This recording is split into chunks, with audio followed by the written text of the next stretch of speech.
Kumakya g'olunaku olwaleero ku leediyo ya Kabaka Emmanduso 89.2 ey'abavubuka ab'omulembe Omutebi. Kumakya ku ssaawa 2 kubaddeko amawulire naye eggulire erisookeddwako okusomebwa lyasakiddwa Farida Bongole mu kibuga wakati.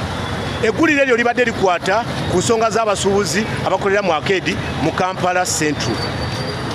Bassebo ne bannyabo buli gwe kikwatako era nsaba vidiyo eno buli agirabye nkwegayiridde sigenda kufukaamirira n'ekitwale nti nkufukaamiridde mu mutima gwange vidiyo eno gitambuze etuuke ku buli gwe kikwatako mu nsonga za Kampala. Oweekitiibwa Lord Mayor wa Kampala Salongo Yinginya bali mu ezo n'olukiiko olwa KCC wamu n'ababaka baffe aba Palamenti abakiikirira Kampala divizoni zonna ettaano ezikola Kampala newankubadde temukiikirira Kampala Central naye abantu bemukiikirira mu divizoni zonna nga Mama Zahara Luyulika akiikirira Makindye ewaffe gyenva wamu ne mukadde waffe Mulyanyama Kasirye Eŋŋanda akiikirira Makindye East eri ne West ene waffe ewa Mama Zahara Luyulika wamu n'okwetoola Kampala yonna.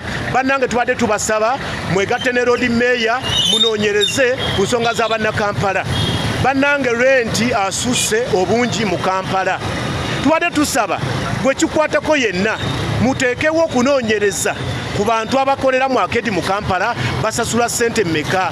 Bannange abantu bafa puresa, tufa puresa za renti, abantu badduse mu Kampala, abantu badduse mu maduuka, abantu bafudde puresa, abantu bizinesi zigudde. Bannange ensonga eno nkulu, omusolo oguyimirizaawo eggwanga Uganda okusinga kuva mu Kampala. Kampala yayimirizaawo eggwanga lino Uganda. Kampala yatambulirwako ensonga z'eggwanga zonna. Bannange abasuubuzi b'omu Kampala twasigalira kukolera abo abali mu buyinza. Abasuubuzi b'omu Kampala basigalira kukolera abo bannannyini bizimbe. Omuntu n'atuula mu kizimbe mu kaduuka ng'asasula $7,000, $5,000. Naye njagala munoonyereze Lord Mayor n'olukiiko lwo wamu n'ababaka ba Palamenti abakiikira Kampala divizoni zonna ettaano mukole okunoonyereza omuntu asasula $6,000 mu kizimbe ku Arcade mu dduuka lyalimu afuna lisiti ya $6,000.